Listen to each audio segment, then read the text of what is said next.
Hey everyone, welcome to the Rotoworld Football Show. I am Matt Stroup. It is Thursday, September 1st. We have apparently 1 week to go until the season opening kickoff, the Bills and the Rams on NBC. And today we are going to be attempting to build a perfect, or our best attempt at perfect fantasy roster. We're going to be going round by round, putting together a potentially realistic roster based on Yahoo ADPs. I'm joined by Lawrence Jackson, Pat Kerrane, Pat Daugherty, who, as I understand it, was at an actual live fantasy football draft last evening. Pat, who were we drafting with yesterday? Are these the people from your rec league softball team?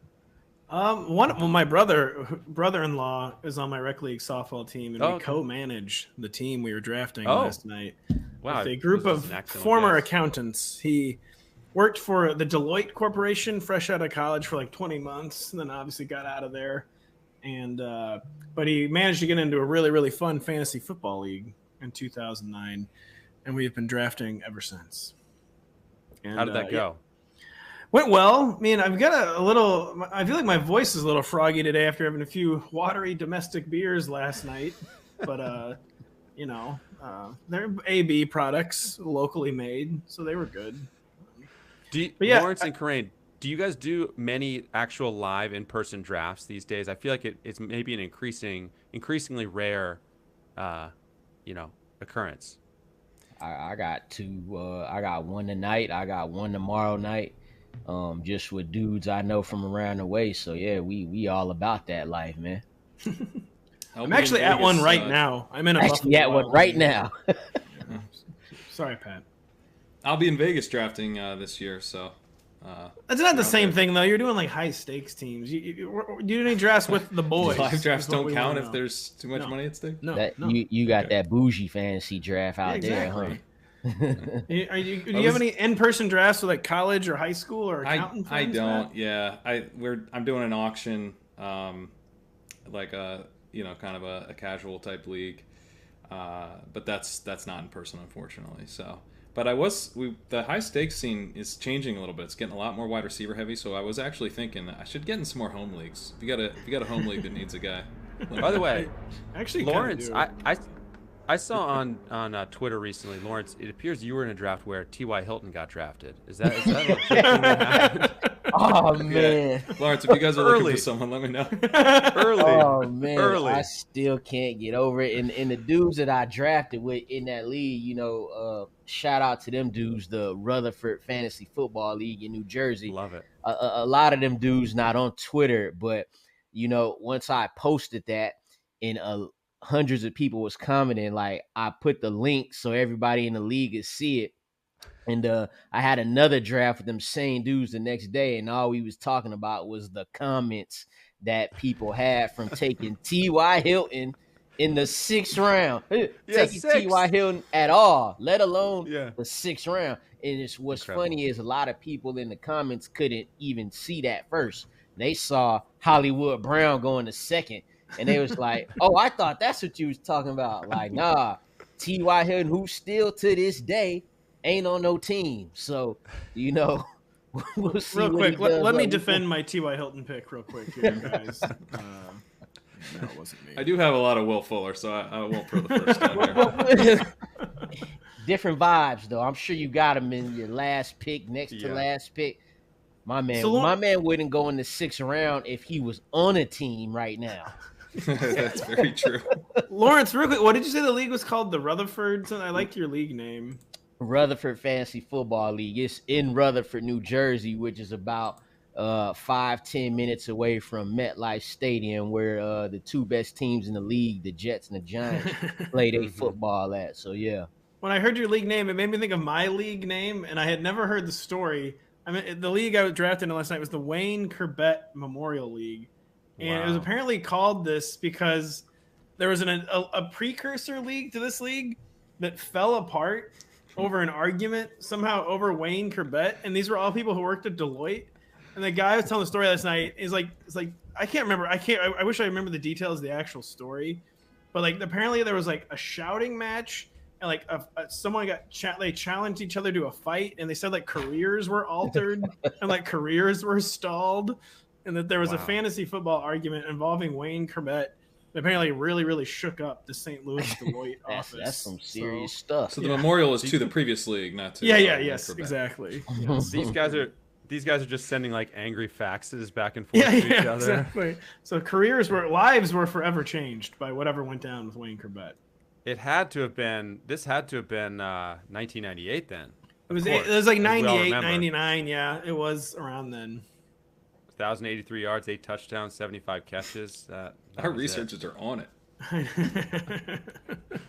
All right. So the task at hand today, just setting this up, we're going to attempt to build the best fantasy roster we can based on Yahoo average draft position. And we're going to be picking out of the 10 spot in a 12-team league, which we have decided is one of the worst spots to potentially pick from. This is going to be a 1-quarterback setup. So Pat, Lawrence, Kerrane, you guys are going to alternate picks here. That means, Lawrence, you are going to be up first at 10th overall.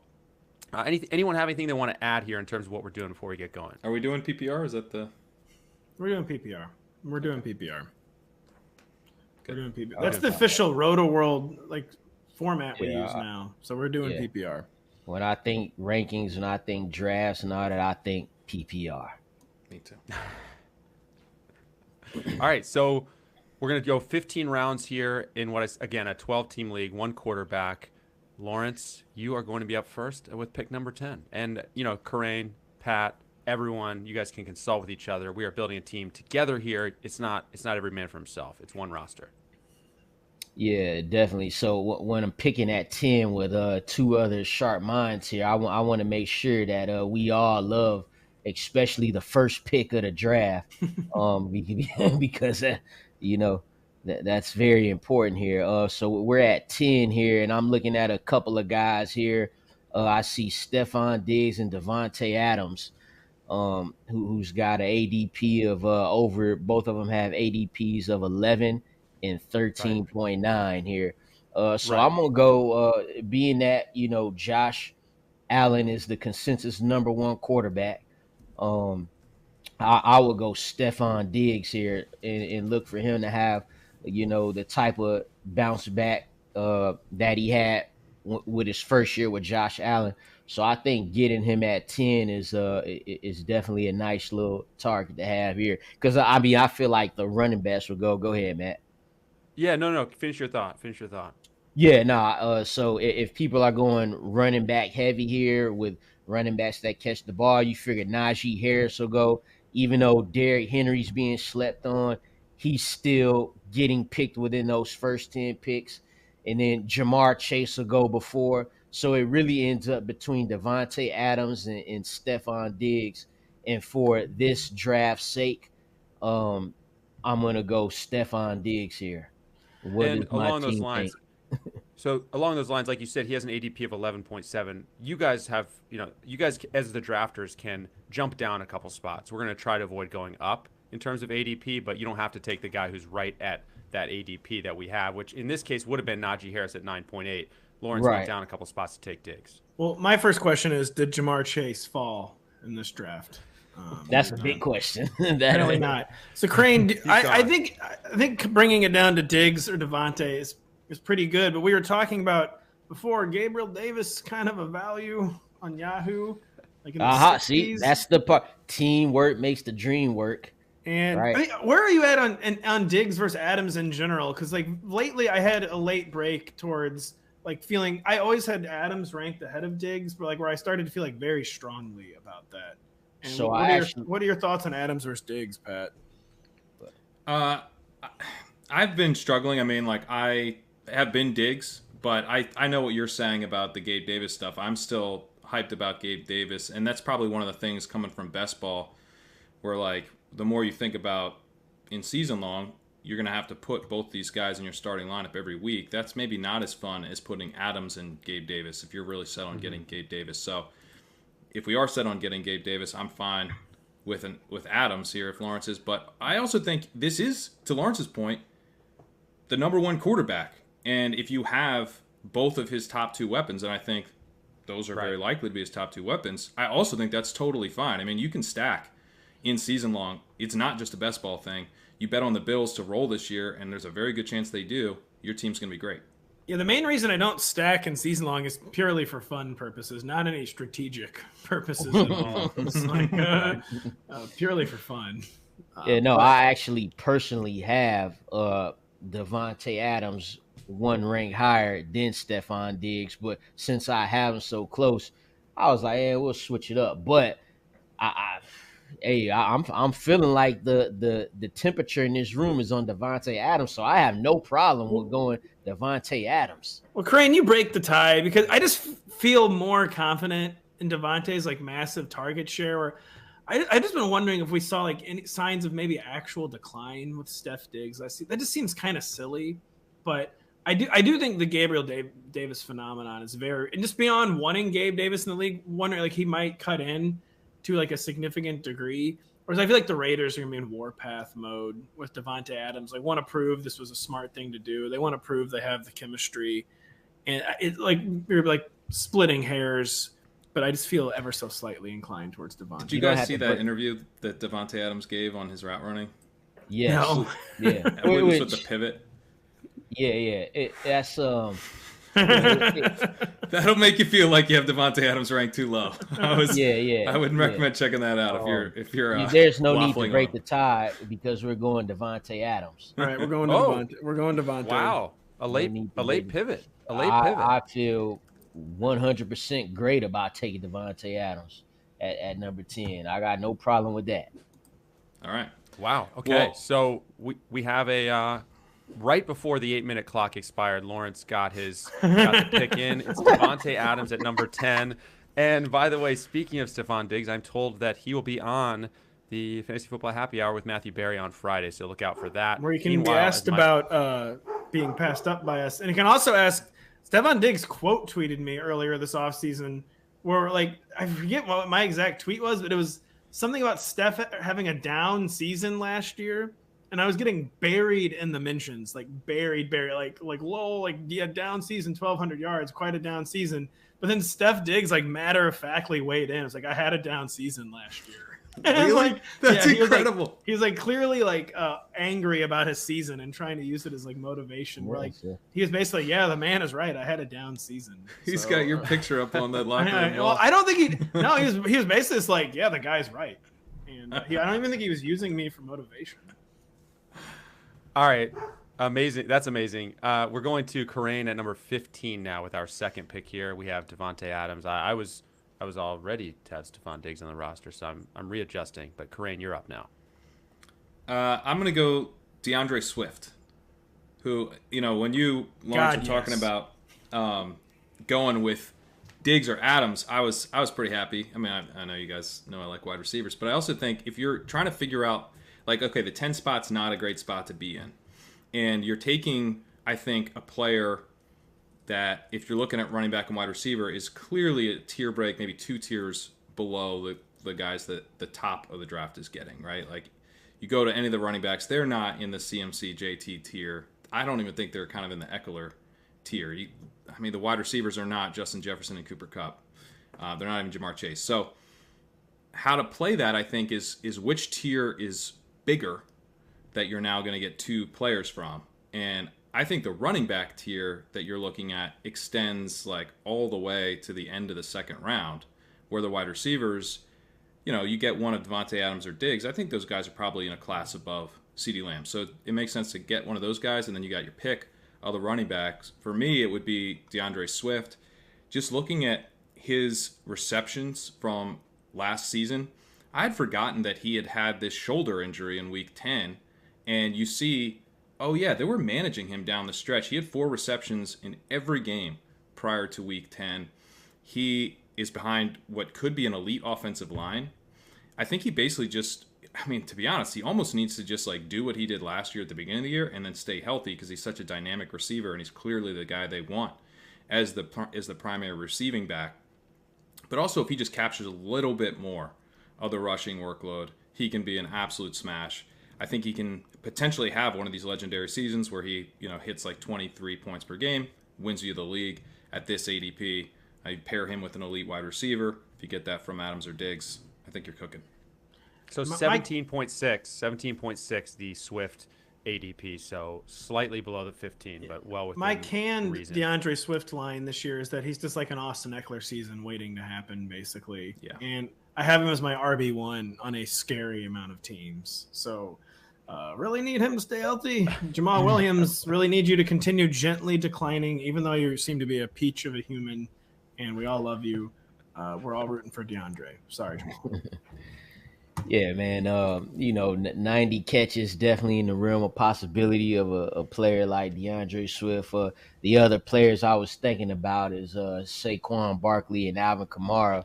I have Swift slightly higher than both of those. And like you, Pat, some teams he's my RB1 and some he's my RB2, depending on, like, if I went running back in the first round, there's no way I wasn't taking him the second round if he's still there, even if I had planned on going receiver, because I love that reception upside. And we are in the world of PPR, definitely in this draft right here.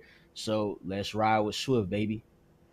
I think All right, so the Saquon, Saquon would make a lot of sense too, and he's a guy that I can also see having an incredible season. I think Swift maybe gives you like a few more additional paths to a really, really strong season, where Saquon's like, it's kind of like the volume just flows through him, but the line's not very good. We don't think the offense is going to be very good. Like, there are also paths to it just kind of imploding. Saquon's also not been quite as efficient as he was early in his career, so I think like Saquon totally in play here, but that's why I prefer Swift. And Saquon ADP on Yahoo 18.6 for what that's worth. Kamara 19.6. So that was pick 15. Pat Daugherty now drinks a watery domestic beer or two, waits a bunch of picks. We wait. We're at pick 34, third round. Pat, what are you going to do? We've got a wide receiver and a running back so far. Yeah, I just inhaled 2 Bud Selects. But my blood alcohol level is still 0.01 after having 6 of them. So we're in the third round now. And we just missed Michael Pittman. The kind of right around the 34 range is A.J. Brown, but he just went, we're saying. Patrick Mahomes, we're not going to take because obviously we're devotees of late-round quarterback. Not necessarily. I'm not hard and fast on that this year. Not in the third. The 5th and 6th round this year, I've done it occasionally. But then it gets interesting with Kyle Pitts, and there's Justin Herbert's there, DJ Moore, Cam Akers, Elijah Mitchell. I'm still vaguely intrigued by Cam Akers, but I immediately zero in on DJ Moore, who I've just been getting as my wide receiver 2 on so many teams. Because speaking of Steph Diggs, I still just keep thinking DJ Moore, he's like the Steph Diggs clone. He finally has slightly better quarterback play, and I zero in. I'm going to throw to my teammates, but I'm either thinking DJ Moore, who I love as my wide receiver 2, or Kyle Pitts if we're just going like for over the moon upside. It's only one answer for me right here, and that's Kyle Pitts. I want that last year, being able to get him in the third round before he, gets that Travis Kelce price for the next 8 years. I mean, last year he had an ADP of 5th round. That's now the third round, and this is a guy who only scored a touchdown last year, and he's already went up 2 rounds within in his first rookie year. Well, you know what real quick, we could take Kyle Pitts and then gamble DJ Moore falls to 39. His ADP is 38.7. So you round it up, it's the 39. That's very much a possibility too. It just depending on who you're drafting. Play the with. ADP game here. so think about. So let's say you did want both of them, right? Usually, when you want 2 players on the quick turn, it usually never happens. But if we did want it, we wouldn't take DJ Moore first. And the crazy thing about it is, Pat, everything you saying is 100% true. You get the upgrade at quarterback. He has been quietly consistent the past 2 seasons. Like, you cannot deny him and his skill. So it's nothing against him. It's just that young man out there in Atlanta, the only glowing thing going on down there in Atlanta is just stare. Like, I literally try to take him in the third round in every draft I can. And when I don't get Kyle Pitts in the third round, I quit the draft and give up. So Kerrane, it's my pick, but I want you to break the tie on Pitts versus DJ Moore. And if we're going to gamble, the DJ Moore is going to fall to Lawrence at 39. I love DJ Moore, but I'm with Lawrence here. I think you get the guy who's about to break out as a star wide receiver in the league who you can play at tight end. And then you try to get DJ Moore on the wrap. All right, Matt, we just selected Kyle Pitts. I close my eyes to go to sleep at night, and I see that catch against the Jets, that preseason catch. I just see that route. I just see the route, actually. I don't even see the catch. Man, just the route. Kyle Pitts, you've made me a happy Falcons fan here. Only thing I have to be happy about. So Kyle Pitts at 34. Now we wait, and this is the stressful part. Will we get DJ Moore coming back? We have pick 39. Lawrence is making this pick. DJ Moore with a Yahoo ADP of 38.7. I mean, I think it's within reason. We said we're not jumping up, but 0.3 is really not a jump up. That's basically right on his ADP. So like you said, Lawrence, in a real draft, it's probably not going to happen because it never happens like we want it to. But here, I actually take that back because you might be in a league where somebody take T.Y. Hilton right here. So if that happened, that bumps back DJ Moore. We can get him. Look, if this is the one time we get to cheat a little bit, and like you said, the ADP is real close. Things happen, and it's a lot of good players that I'm looking at here that will be get. Somebody's gonna take, Josh Allen is gone. I could see Justin Herbert going right here. We got DeAndre Swift, so we're not too much stressing about a running back right now. We get to put DJ Moore as our wide receiver 2 after Devontae Adams in a PPR league. I'm gonna be feeling great about that. I'm gonna be feeling because you got Pitts, right? DeAndre Swift, 80-something catches right there. And then, man, let's go with it, baby. Lock it in. He fell. Someone took Breece Hall or something, so he fell. So, I was in a draft yesterday. They let us have DJ Moore. They blew it. I know. Breece Hall went in the 4th round. He still went in the 4th round. So, they blew it. So all right. Let me tell you something about DJ Moore. Since 2018, his rookie season, if you look at EPA per dropback, the Panthers rank 28th. Only the Giants, the Jaguars, Washington, and the Jets have been less efficient through the air. I mean, this guy has been efficient basically his entire career. He's been productive. And he's in a horrific. The scenario that they put him in is just terrible. So if we get Baker Mayfield playing competent football, we could have a really big season from DJ Moore. By the way, incredibly consistent, too. The last 3 years, 87 catches, 66 catches, 93 catches, between basically 1,100-plus yards each year, exactly 4 touchdowns each year. If somehow you just need the touchdowns to like him be a little more lucky in terms of touchdowns, right? I mean, if he had 7 touchdowns last year versus 4, he's going much earlier than 39th, probably. He'll get 4 touchdowns again. He seems to have settled in on that number. But we'll take that. We can weather the 4 scores. Yeah, we can weather the 4 scores. Just get closer to those 87 catches than those 66. And yeah. That's all we need.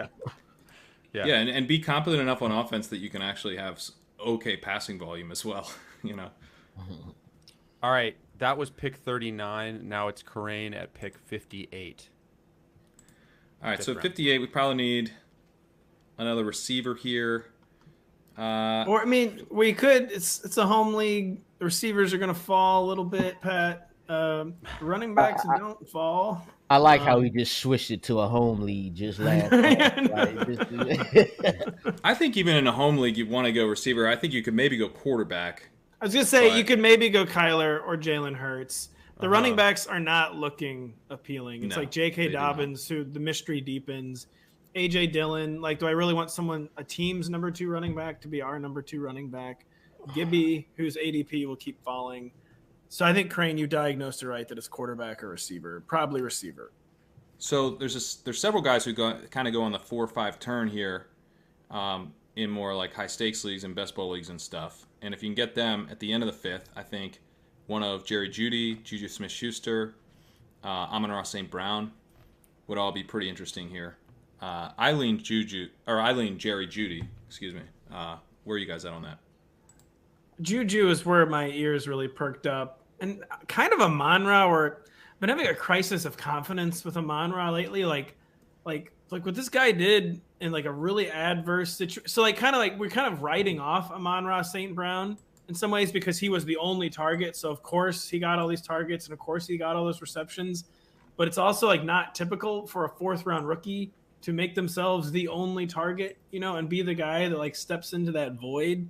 And maybe he's just a really, really, really good player. And we're kind of like underselling how special it is what he did down the stretch last year in really bad circumstances. But I think Juju Smith-Schuster seems to be clearly the number one wide receiver, maybe even the number one target over Travis Kelce, depending on how Travis Kelce ages this year, for the still what I would say the best quarterback on the planet in Patrick Mahomes. And I've been taking a lot of Juju, and I would feel good about Juju here in the 5th round. This one is tough right here. Probably the toughest one yet. I didn't know you was a Judy guy, Kerrane. As am I. Juju has warmed up. We've all warmed up to Juju as the offseason is progressing. And we should for what Pat just said. He's gonna be that dude that he gonna get it going in the slot there. It's when you look at it on paper, he looks like the clear option at the receiver spot. He's certainly the most proven. Who else you say? Amon-Ra St. Brown. Yeah, man, it's tough.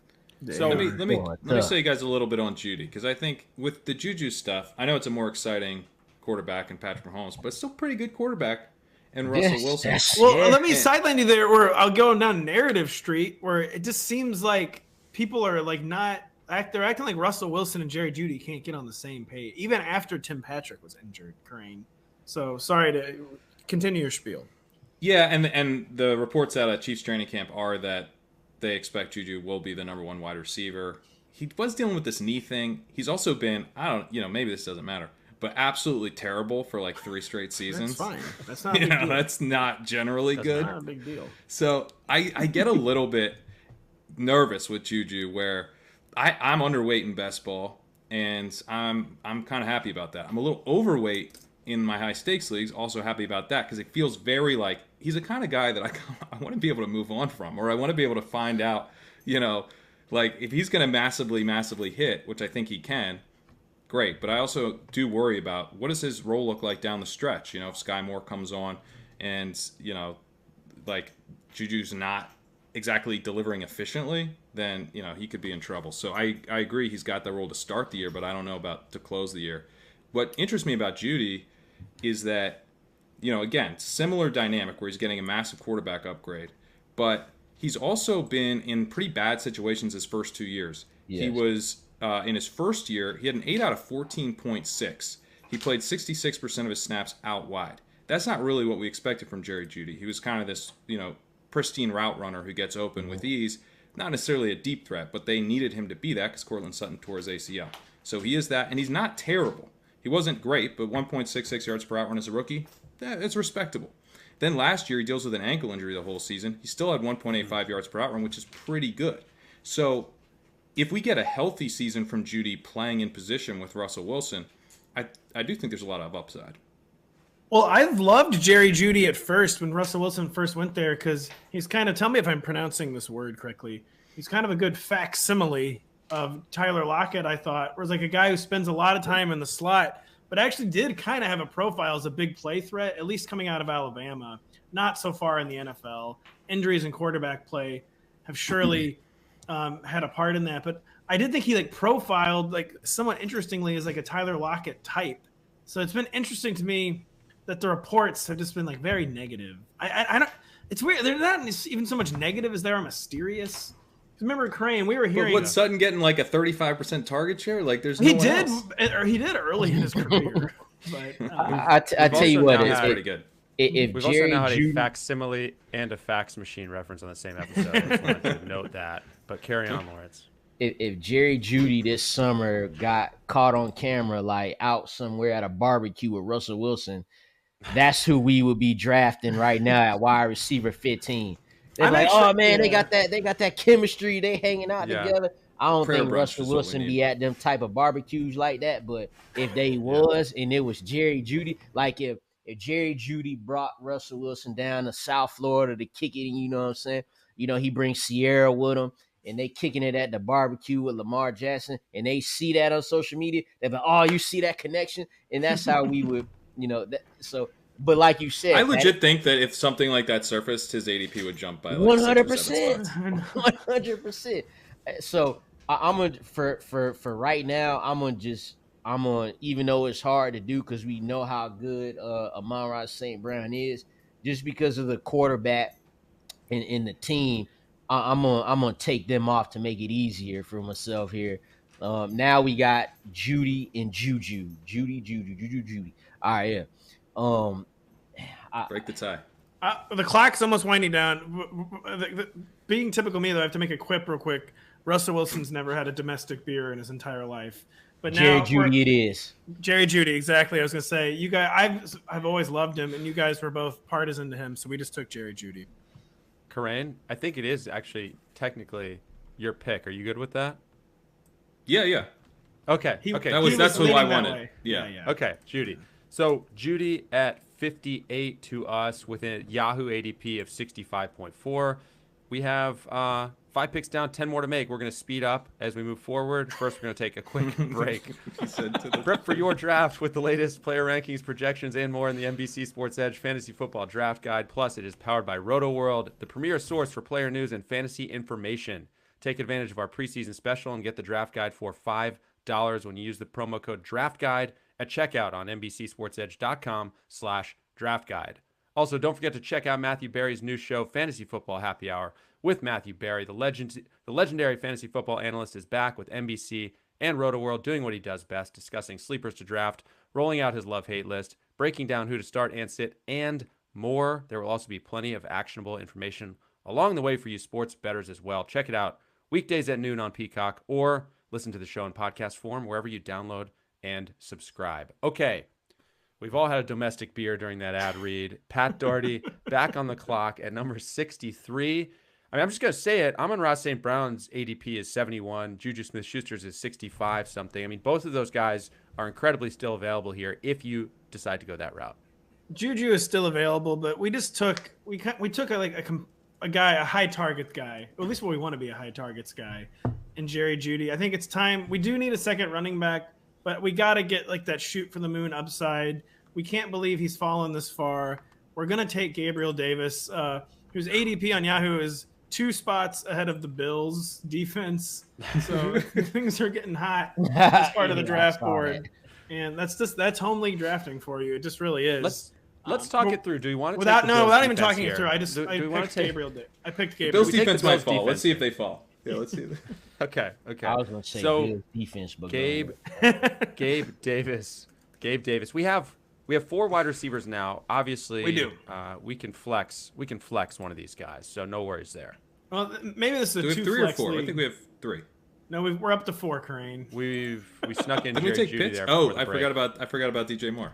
Yep. DJ Moore, Jeudy, 4. Gabe Davis. We're up to 4. We got Devontae Adams, DJ Moore, Jerry Jeudy, Gabriel Davis. I mean, we are stacking PPR points. Let's go. All right.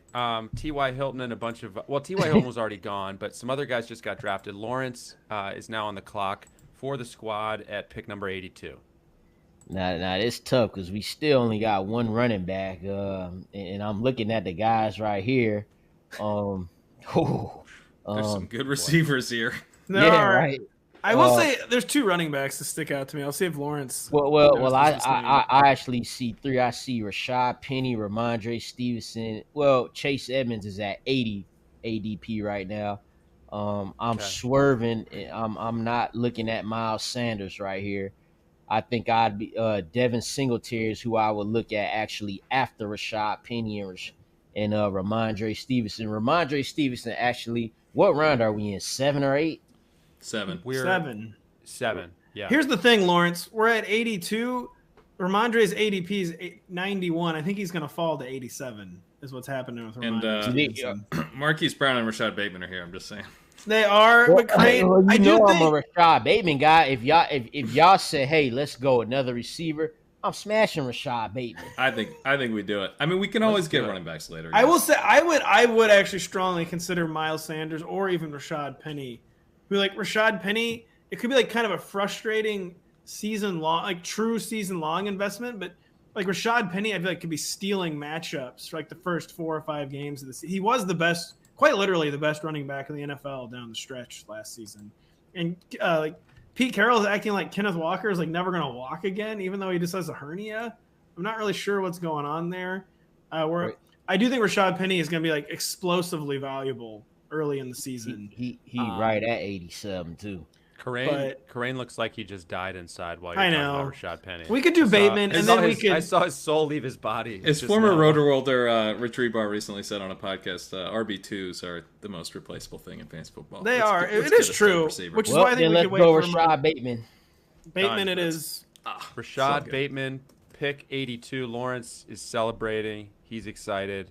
His ADP is 84.7 on Yahoo. We get him at 82, and now it is Kerrane at 87. We have taken 5. So we've got 5 receivers out of our first 7 picks here, 4 in a row. What's the plan here, Kerrane? I think you take Stevenson and just forget about it. Yeah, at this point, we probably just want to make sure that we have enough firepower at receiver. I do think we should probably take a running back now. And to me, I do lean Stevenson over Penny. We did talk about this being a PPR league. This is, we still got to win our playoffs in this home league. So the end of the year does matter. When you look at Penny's end of the year, Ken Walker is going to be healthy by the end of the season. At that point, I think it will be a split 2-down role for those guys. Travis Homer and DJ Dallas aren't going away on 3rd downs. And so while I like Penny as someone who can help get you off to a fast start, I think Stevenson is a guy that you can have as your running back too the whole way. And maybe you got the issue with Ty Montgomery coming back and stealing some of those passing downs, but the word is that they're going to kind of evaluate how Ramondre does as a receiver, as kind of in the big James White role. And I mean, he was awesome in college as a receiver, and he was really good last year. RB8 in yards per route run last year. I mean, the dude, he can move. He can get up to speed quickly. He's kind of got that like Leonard Fournette rumble thing going, but he's actually a little bit more efficient. It's kind of like a Najee Harris, but in a committee. I think that's kind of a way you can kind of think about him. Now, Damon Harris is going to get his, and he's a great breakaway runner, and I do not think that Ramondre will displace him, but this was a very valuable backfield last year where getting the guy who catches passes, and I think will have some of the goal line work, is still going to be really valuable. And I will say, just kind of an interesting phenomenon I observe sometimes in these season-long leagues where is like there's like an overemphasis on like planning for later in the season. So like I see people taking DeAndre Hopkins, with the idea being like he's going to be a great mid-season reinforcement for me. He's going to be great in the playoffs. But like in order for him to help you in the playoffs, you do have to make the playoffs. And it's much harder to make the playoffs in a managed league where you just got a dead roster spot, for 6 or 7 weeks. And so sometimes I do think, not that you shouldn't do long-term planning, of course, but sometimes with like picks like Rashad Penny, like I'm fine just like worrying about the first 4 because things change so quickly that like it's kind of like absurd even me trying to like think ahead to like November and like. But Stevenson gives you a little bit of that Penny juice because it's true. I love love coming out of the gate with Ty Montgomery hurt. Yeah, exactly. So, and I just like Ramondre Stevenson and Rashad Penny's injury history, and like what he did last year was also with Russell Wilson under center, occupying terrifying defenses. They seem to really help each other, by the way. Russell Wilson didn't get on track until Rashad Penny got on track, which was kind of an undertold storyline, I felt like. But I'm all about not Ramondre in the Carroll Stevenson household. Yeah, no. I'm all about Ramondre Stevenson here. No Damian Pierce in this combo, huh? He's fallen. He's fallen. Yeah. He's fallen, man. All right. Is he? All right. Let's ride with Stevenson. This is legitimately our last chance to get Damian Pierce, though. I will say we're still good with Ramondre, though. Yeah, we're getting Ramondre. All right, we're getting Ramondre. Ramondre with the penny juice. Receptions rule everything around me. All right, so we now have. I'm just going to reset the team real quick before pick 106 to you, Pat. Devontae Adams, DeAndre Swift, Kyle Pitts, DJ Moore, Jerry Jeudy, Gabe Davis, Rashad Bateman, Ramondre Stevenson. It's now to pick 106 in the What round is this? 8? I don't know. 9? I can't count. 9. I Round believe 9. 9. Patrick Daugherty will be picking at selection 106. It is round 9. Colts defense is looking really attractive. I'm sorry, I won't make any more defense jokes, but man, defenses are going kind of early out there, home leaguers. I would maybe rethink that. I would just maybe rethink that. 109. I mean, nothing is really sticking out. Is Matt Gay? Daniel Carlson. Yeah. No, I mean, Ken Walker's here. Christian Kirk was the first one I really wanted to take, but we're pretty heavy at receiver. But this is an active trading home league, by the way, Pat. Christian Kirk, wheel and deal. Tyler Lockett looks attracted to me at that AP. James Cook. Yeah, this is the first one where I'm kind of like the clock's winding down, and I'm already beginning to feel like kind of a panic pick. And I'm wondering if any of my teammates have any strong feelings. I mean, Derek Carr. We've really slept on quarterback because we're down to Derek Carr and Kirk Cousins already. How late? Kirk Cousins might fall to the next round. That's all I'm going to say. I think you want someone with some rushing upside, really in every type of league. So I would just point out that Justin Fields has an ADP slightly ahead of my pick in the 11th. So someone to consider with one of these next 2 picks. Yeah, well, I think we'll be doing that. That's the. I mean, are we taking another receiver, or because we just basically forcing a running back pick? I don't want James Cook, just to be totally frank. He's the closest guy by ADP. I kind of like Kirk here personally, but I kind of wanted Christian Kirk too. But will the users be taking up pitchforks against us if we take another receiver? Well, I think if you're in a situation like this and you do take a receiver, it should be a really big swing because you already have 4 receivers, 5 receivers, right? 5 receivers. So, you're looking at a player who to crack your starting lineup. Like, you don't want someone to crack your starting lineup because you were wrong. You want them to crack your starting lineup because they're awesome. So I guess that's why Kirk doesn't really appeal to me. But like Drake London, for example, is also here. That would be kind of more the direction I'd go. That'd be to set off some oohs and ahs, in the draft room with the Drake. Drake London's ADP is 120, and obviously he's going much earlier than that in certain non-home leagues, probably in a lot of home leagues as well. Are we considering Kenneth Walker at all? I think I have 0 shares of Kenneth Walker.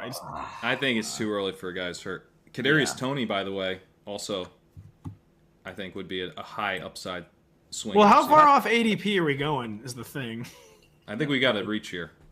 I don't think whatever pick we make right here, I don't think we going to be doing heel clicks over it right now because I'm thinking about putting Derek Carr with our Devontae Adams right now. Like that crossed my mind. I'm all in on Captain Kirk in the Rams light system. And, already had an absurd TD to INT ratio, even with Mike Zimmer last year. Kirk seems to have entered a new phase of his career. He's got 2,000-yard receiver Justin Jefferson.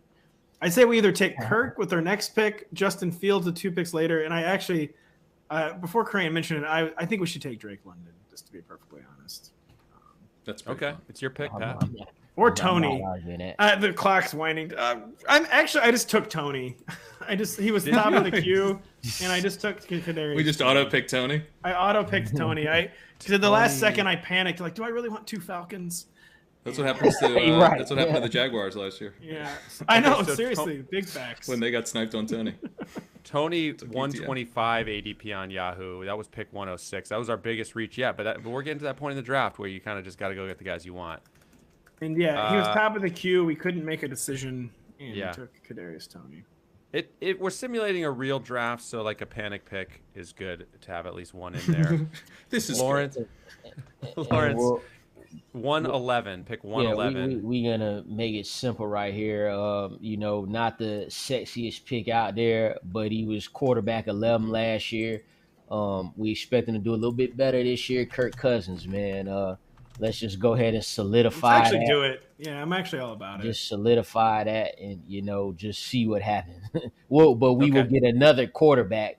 To switch him in and out. We'll do that if we need to. So I actually like the Cousins pick, just to be honest. I do think he was already he's been he kind of kicked it up a gear the past 2 years. And like that was with a guy not interested in Kirk Cousins kicking it up a gear, and Mike Zimmer. In fact, he was probably upset about it. And now you got the Sean McVay system coming to Minnesota, and you got again 2,000-yard receiver Justin Jefferson. So I'm totally okay taking Kirk Cousins. So that was Cousins at pick 111 with an ADP of 117 on Yahoo. We have 10 picks down, 5 to go. First, we're going to take one more quick break. And this is just a reminder, if you don't have the NBC Sports Predictor app, go download it now. The contests are free and easy to play. And you have a shot to win thousands by predicting what will happen in Major League Baseball, NASCAR, Premier League, and more. And our Sunday Night Football contest, SN7, will return for the start of the NFL season. Download the app today for your chance to win big. All right. Final 5 rounds here. Pick 130. Kerrane, it's to you. What the listeners can't see, by the way, is Kerrane looking completely dead inside after we took Kirk Cousins. They can't see that. They can maybe hear it, actually. He is dead. Yeah, he was partially dead after the Rashad Penny discussion, and then he's broken. Finished him off. I always love betting on passing efficiency from a mediocre quarterback. He's broken. I mean, Kirk Cousins, in terms of like old man, in terms of like old-fashioned box score counting stat efficiency, is still pretty efficient, actually. I'm actually pretty in on this whole like Rams light thing. Like the EPA is going to kick up big time. It'll kick up. It wasn't. I think he was like 12th or 13th last year. He was fine. He's always been a stat man. He's a stat guy. He gets stats. That's what we want in fantasy. Stats. You get That's true. The EPA. You know what stats are fun though? Rushing stats. Stats are really listen, fun I'm with you, man. I'm with that. He's actually running this year, Captain Kirk. He's been running a lot in camp. Yeah. I don't know which one of y'all pick it is right now, but if you take Justin Fields right now, it's all good. Well, that's why you guys saw me looking dead inside, because this is pick 130, and Justin Fields just got sniped 129.2. We almost had both, but we didn't get him. So now I'm crushed. We don't have any rushing upside at the quarterback position. Hopefully the Vikings are as fun as you guys think. I think they might be. I'm gonna pitch my guy Rachaad White here. I was gonna say Rachaad White's the only one I see that I actively want right now. You pitch that running back 3, high upside play. Maybe he mixes in for us for a bye week, but I feel like we got our top 2 running backs covered as long as they stay healthy early in the season. And then White, I mean, if you think about a guy who can just emerge as a PPR machine, if anything were to happen to Fournette, even for a game or two, he would just be the easiest start for us. So he's someone I think is really interesting from a contingent value perspective, but also maybe over the course of the season he earns a relevant role as well. I'm all about. I actually sign off completely on Rachaad White because I do think he's going to have an immediate standalone role. When you want reserve running backs, you want like both avenues. You want standalone value and then a path to greater value. And I never take people like Alexander Madison because they have no standalone value. Even if they're like a plug and play RB1, they don't have any standalone value. Whereas I feel like Rachaad White. I just think the Bucs, they're tired of the inefficiency from Leonard Fournette in the passing game. And I think they're going to give Rachaad White some runway. And then the path to more value is huge. But I do think Rachaad White begins the season with standalone value. It's interesting. I'm with that. I think Kenneth Gainwell really begins the season with some standalone value, too. That's just another name I looked on here and saw. He'll be standing alone on the sidelines. I don't know. Gainwell had a really weird camp where it seems inconclusive if he actually beat out Boston And you know Scott. what, man? Boston Scott like the RB1 out there now. So pretty much just take back everything I just said. Boston Scott. No, I agree with it. I think Gainwell, because Sanders has a hamstring, right? So Gainwell. He's resumed practicing finally. He has resumed practicing. Yeah. Bro, once you get to week 1, we took Rachaad White, to be clear. Yeah, Rachaad White. We took Rachaad White. Rachaad White, ADP 129.7. We took him at 130. It almost makes too much sense in this case. Pat Daugherty, quick turnaround to you. Pick 135. 4 picks to go. Well, the ADP is looking really weird here, where it's like all kickers and defenses. This is a spot where in any draft, right? Like, depending on where you're drafting, you got to be willing to go way further down to find the players you want. So let's just take players we want here because that's what Can we go up at all? We're actually, by the way, out of ADP. So the ADP doesn't go any further than this. So Just name someone you like. let's think. Let's pull up my receiver rankings. I'm going to take someone from my receiver. Well, no, I'll pull up the running back rankings, and let's just see what we got here, folks. That is interesting. The ADP stops at 144. Yeah. Now, what is that? That's like 12 rounds? Yeah, I don't know. Maybe it's. I mean, gosh, Kerrane, what are we doing here? I mean, is Jeff Wilson worth a pick? Is Sony Michel worth a pick? Thinking he's going to have the goal line role. Like, are we that far down? I feel like if we're in the 13th round, we don't need to be taking Jeff Wilson, right? We're pretty far down already. Yeah, oh my God. Yeah. Well, don't do it. Well, Khalil Herbert was at. He was There we go. We could say Gainwell might have fallen too. I was thinking Khalil Herbert or Gainwell fell. Yeah, especially Gainwell around 13. He ain't going much higher than that. Yeah, it's a 4-pick swing. We sniped ourselves on Justin Fields. I think it's fair to let his teammate fall a few spots from 131 to 135 if we want to go that route. I mean,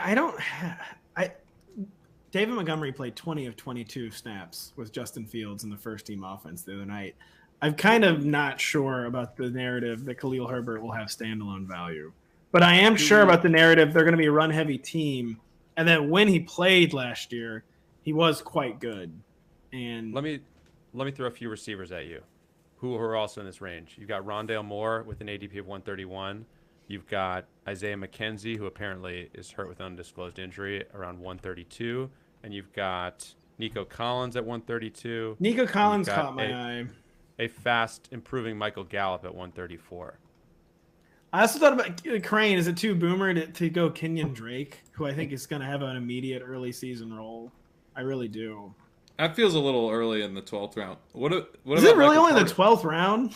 It's the 12th round. We are in the 12th round. Michael Carter typically available in the 12th round.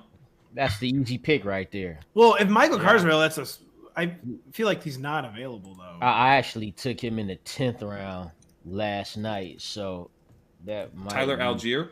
We're cheating and taking Michael Carter. Actually, let's cheat and take Michael Carter. Yeah, I'm about to say cheat and take Michael Carter because I mean I think his ADP. I don't know. His ADP is usually around I feel like 110. Take Michael Carter. He in a home league. Because didn't we take Drake London? We did. Yeah. And Michael Carter's not going after Rashad White either, I feel like. He is on Underdog, I think. Underdog's not real life. That's true.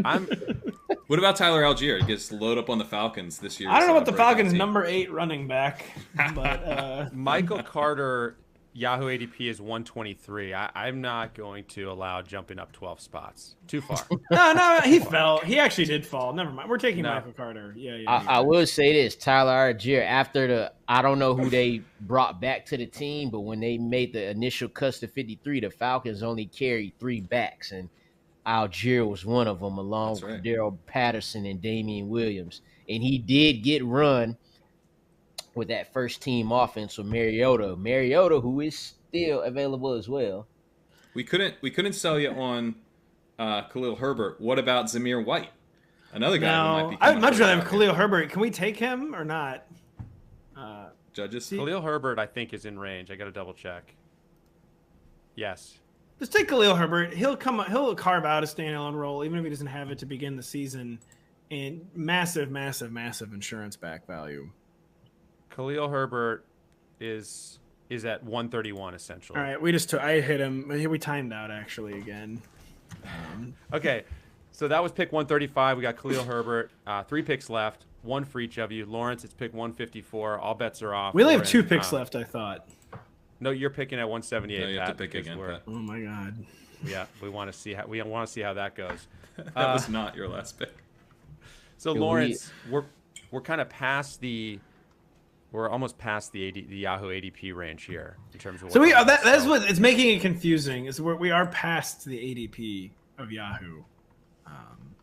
I'd get a second tight end here, and like Njoku, even though I I love him a lot this whole off season. Love him a little less now, just because the quarterback situation.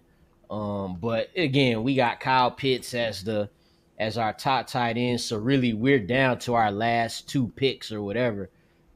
So to have a big athletic fast guy like that as the second tight end and throw him in there for 1 week when Kyle Pitts is on his bye, I will go with Njoku. That's just off the dome. I'm dead inside.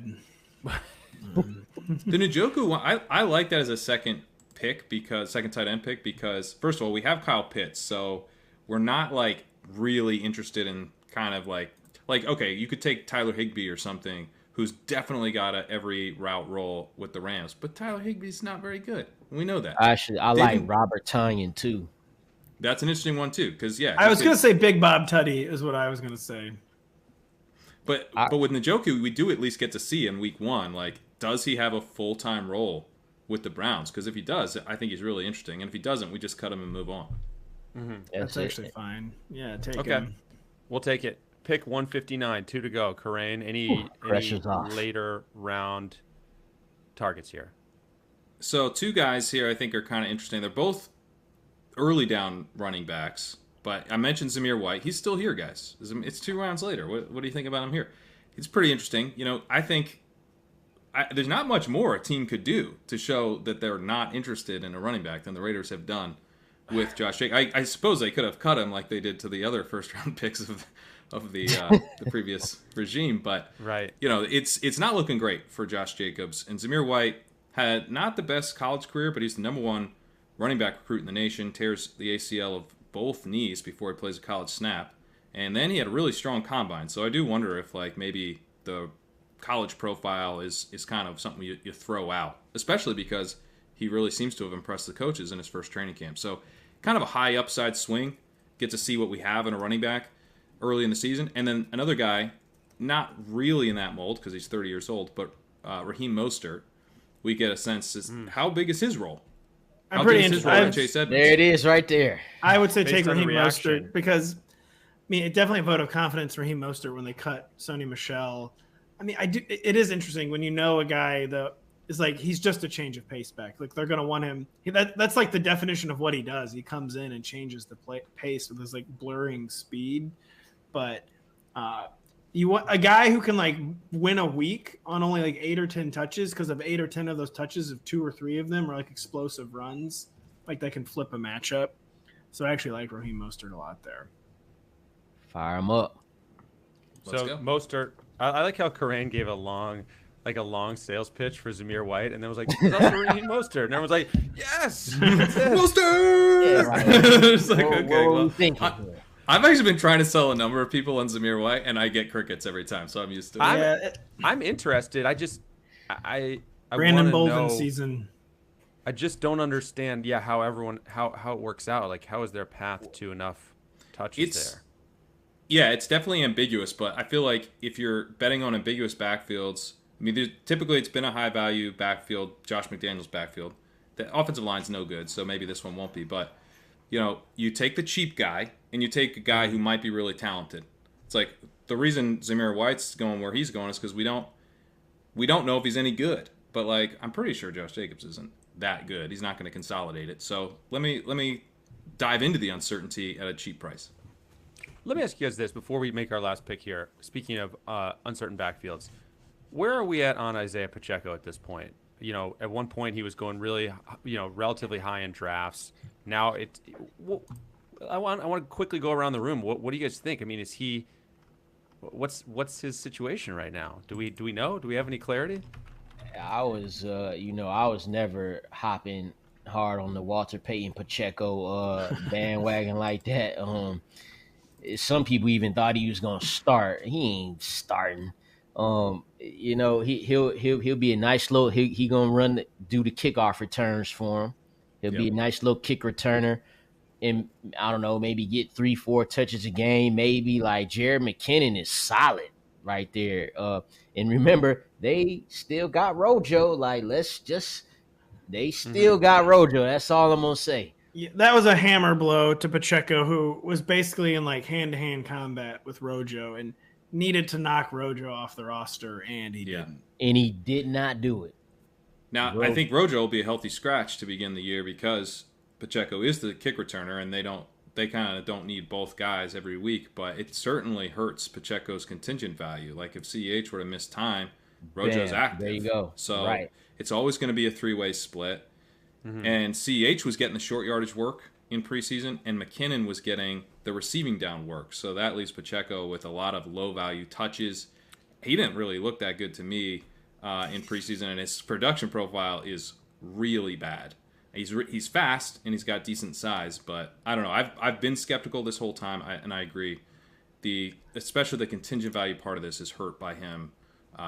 Still having to compete with Rojo. His athletic and production, especially his production profile is never that. It was just more like maybe as a young player who's turned the corner, with Chiefs coaching, maybe he's just being coached up and it's going to be a different player.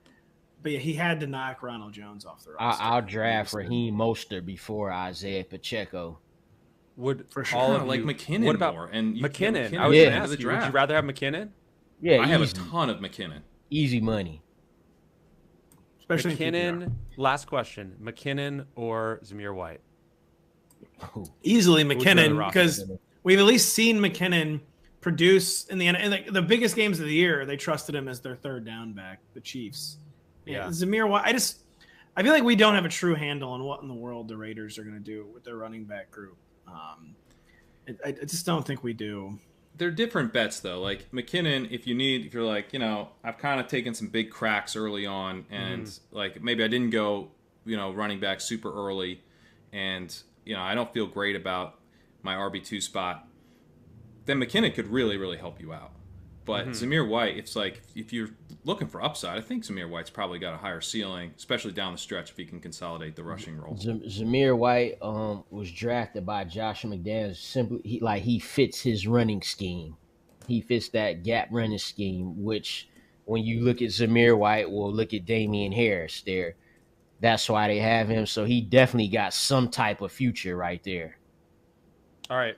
I was trying to buy Pat Daugherty time to make his 178th pick. Pat, last pick. What you got? You got a name for us? Do you have a name? Well, so we're taking skill players, right? Yeah. And real drafts. Yeah. We're at one.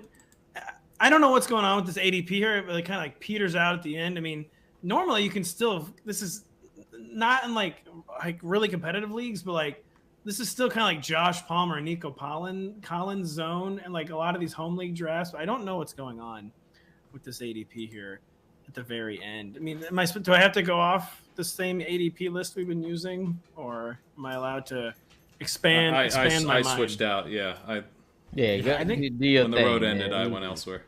I think we got to switch out, and I mean, I'll say Paris Campbell is someone I would always consider as my final pick. He's been getting positive press again lately. Wandale Robinson is someone essentially without an ADP in normie leagues. No offense to the normie leagues. I'm in a bunch of Paris. So Paris Campbell or Wandale, do you have which way we're going? Which way you're leaning?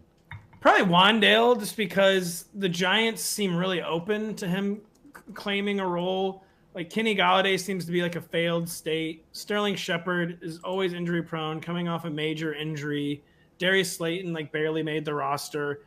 I've been interested in Paris Campbell, but he's been getting a lot of positive press, but it's still mostly Paris Campbell is healthy. It's not that he's right.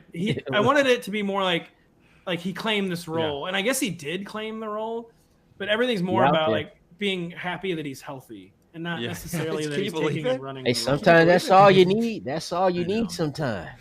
I say we take Wandale Robinson. All right, we already did it. I already wrote it down. All right. I like that because we're betting against Golladay, and we got Tony and Wandale. Yeah, so there you go. We got the only two Giants receivers who matter. And if Tony gets a hangnail, if Tony gets a hangnail and misses a bunch of games, Wandale's there. So we didn't take Daniel Jones, Lawrence. Dang, we didn't do it. We didn't do it. All right, we're gonna quickly reset the roster here. We went Devontae Adams 10th, DeAndre Swift 15th, Kyle Pitts 34th, DJ Moore 39th, Jerry Jeudy 58th, Gabe Davis 63rd, Rashad Bateman 82nd, Ramondre Stevenson 87th. Kadarius Toney at 106, Kirk Cousins at 111, Rashad White, 130. Khalil Herbert, 135. David Njoku, 154. Raheem Mostert, 159. Wan'Dale Robinson at 178. That is the 15-man fantasy squad. Guys, before we go, anything? Well, no, quickly. Pat, I know you got to go. 20 seconds, everyone, on the roster. Are you guys happy with it? How do we do? You mean receivers are just like receivers are everything. And we hit the receivers just out of the friggin' park, basically. And I loved having the receiver-heavy build, but still getting like the legendary potential upside of Kyle Pitts. I don't love Captain Kirk. I wish, as much even though I stumped for Captain Kirk, I don't know. It just feels like a weak spot. Yeah, it feels like kind of a weak spot. And my energy has clearly influenced you. We might have needed one more. We could have gone one more running back. The Rashad Bateman spot, I feel like we could have maybe gone a running back. I'll just be honest. I do think that Gabe Davis. But more like truly guaranteed touches at running back. We lack guaranteed touches at running back. That's what I'll say. Especially if you know you're going to be able to get wide receiver values later, then I actually don't. I think we're fine at running back. Actually, this is one of the best running back squads that I personally. By your standards, this is robust. This is robust. We went real robust here. What are we talking about? No, a quarterback is our weakness. Quarterback. I mean, if you know you're going to be able to get value later, and maybe you're in the type of league where. So this is. I will say, Kerrane, to interrupt you. I've drafted in a bunch of leagues like this. And the quarterbacks really do just fly off the board. Like, if you're in any league, like, with your mates, the quarterbacks are going to fly off. They just do fly off the board. They really do. But, like, guys that we talked about here might not really be going even this early. Like maybe White falls a little bit, or Dameon Pierce isn't as high, or there's particular values at wide receiver with, Bateman getting super late in this ADP, whatever. Use that to your advantage and pivot and take an elite quarterback. I think that's probably the thing that keeps this from being a real perfect team.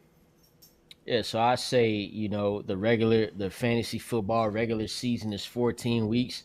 I think we got a nice little 5-9 squad right here. Well, no, this feels like a 10-4 squad to me. It really does. 10-4 squad. Okay.